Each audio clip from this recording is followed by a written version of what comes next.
Good day. So, being that I've been getting a lot of death threats and being told to commit suicide, I figure it's a good time to address that part of the issue. Now, the issue of getting death threats, that's not recent to me. It was, I think began getting death threats around early 2020. I moved out of my parents' house at the age of 23 years old into an apartment. While living there, they developed an issue with the neighbors. They started throwing things on the premise where I live, and well, I wasn't sure at first whether it was the neighbors that were throwing the things. So they were throwing like food, food leftovers, for instance, like eaten guineps or mango seeds and so forth. Old CDs, bags with items in them. I spoke to the landlord. He said that he had had a previous issue with them, but there had been no recent issue with them. So he was saying to me that maybe it's because I have moved in there. I did take up a few other things. The landlord took up a few of them as well.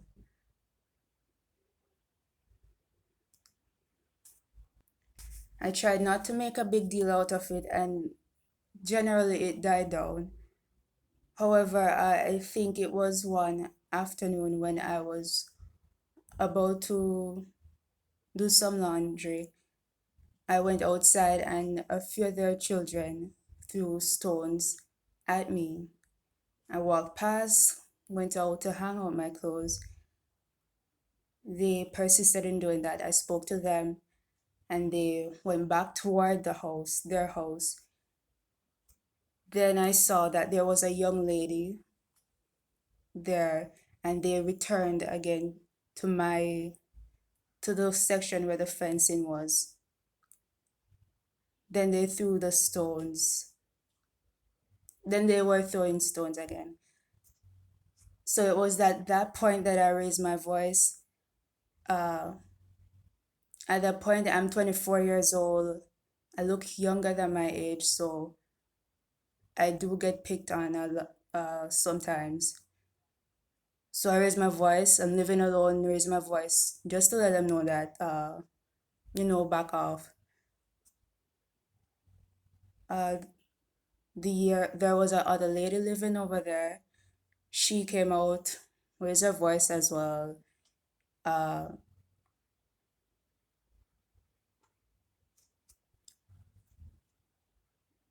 she raised her voice as well. In the end, I explained to her what happened. She was saying I shouldn't trouble anyone over there. I wasn't, but uh, I think so. I told her that, just not to have the children throwing any stones on the premise again. No, that was, I think it was 10 months later or so that it was 10 months, about 10 months later that I started getting death threats from them. So really that wasn't associated with that because later on I told them, I said hi, greet them. Especially there was another lady over there that I would greet. But generally there was nothing there. There was a resolution after that. Everything died down after that. Uh so earlier now, so it was early 2020, I started getting death threats from them. They would come out at the close to my window over to the fence. So their house is a little bit way off from the fencing at my apartment. So they came over to the fence. They were making gunshot noises.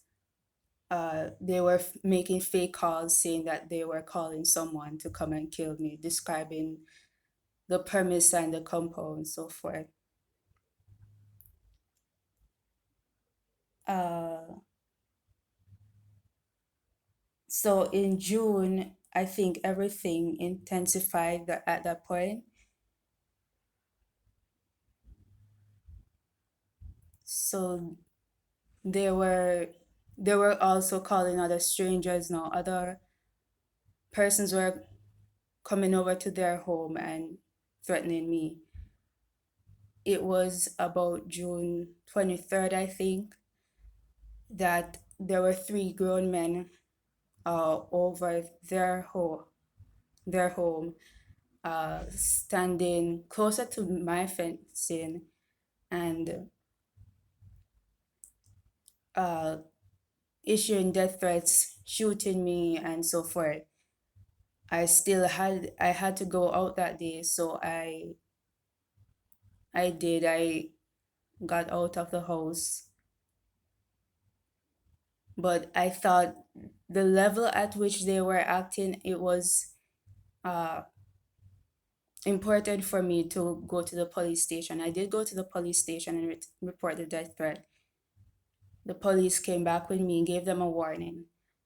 While they were giving them the warning, it's my opinion that it wasn't done in an effective manner because it was as if the officer was befriending the the the lady who has been instigating the threats. Not only that,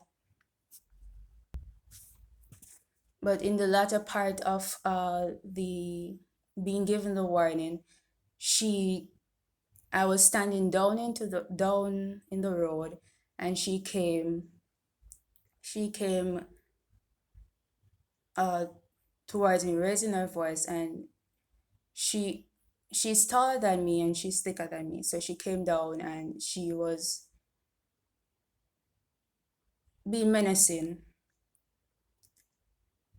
The officer stood there, he did not say anything. So I stood my ground. She When she saw that I was not moving and she was staring in my face, I was staring back into her face. The officer said to me that I should get in the car or else he's going to leave me here. So it was interesting to me that he did not tell her to back off, but when he saw me standing my ground, said to her, he said to me to get back in the car or he's going to leave me here. When the officer, the plan was for them to leave me at the station. Before this, the plan was to leave me at the station or leave me in Montego Bay because we were living close to we're in the vicinity of Montego Bay.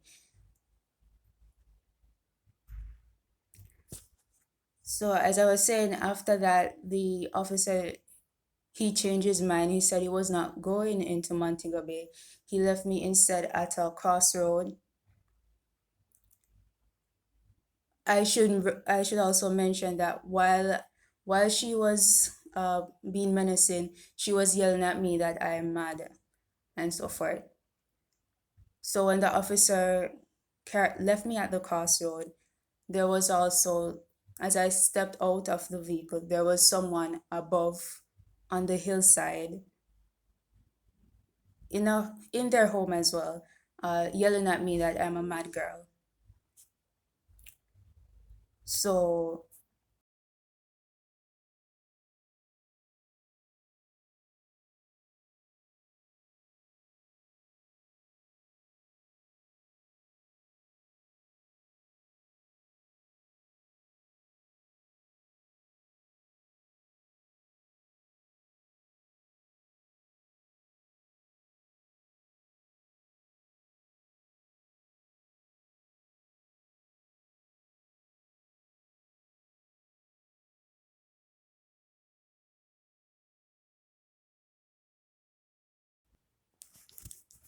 By the way, when he was on his way to leave me at the crossroad, I mentioned to him that I didn't appreciate how he handled the situation.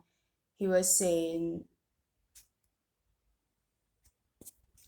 that he doesn't know who is telling the truth, but he gave the warning. I think he could have given the warning in a more authoritative way. I think also that if there's a household with several members of a family and then there's one person living by herself, it is very unlikely that that one person would go ahead and say that an entire family is troubling them if it is just out of the blue like that. There would have to be a reason. And either ways, I think that you would, uh, well, yeah, so you would think that there would have to be a reason why that person would make a report. As I said, it had been going on for a while. Now, I decided to go to my mother's house. Well, as I said, while I got out of the police car, there were insults given. When I reached here, well, when I was on the road, because I came out a bit above where my mother lives, I was walking down and someone was yelling or speaking on the phone at the same time saying, all of them mad, all of them mad. So this has been an attack on my family. There were mutterings about it in the community before all of this intensified. We just didn't understand what was brewing. My mother also mentioned later on that she saw, based on the description that I gave her of the police I spoke with, she mentioned also that she saw the same police uh, over here. So that's a bit interesting for me as well. On the same day, given the locations of given the location of where I live and where my mother lives, which is here now, uh, it's almost unlikely that you would find the police here on the same day with when he on the same day that I made the report. In regard to being told to commit suicide, I believe the first time I was told to kill myself was on, well, around July, August 2020. I was at home at that time. I was still working, uh, but I was in the hall and I heard men outside speaking, and then they were saying that I should kill myself. Further on, when I went into town, there were persons basically planted in the vehicles, uh, mentioning things about suicide.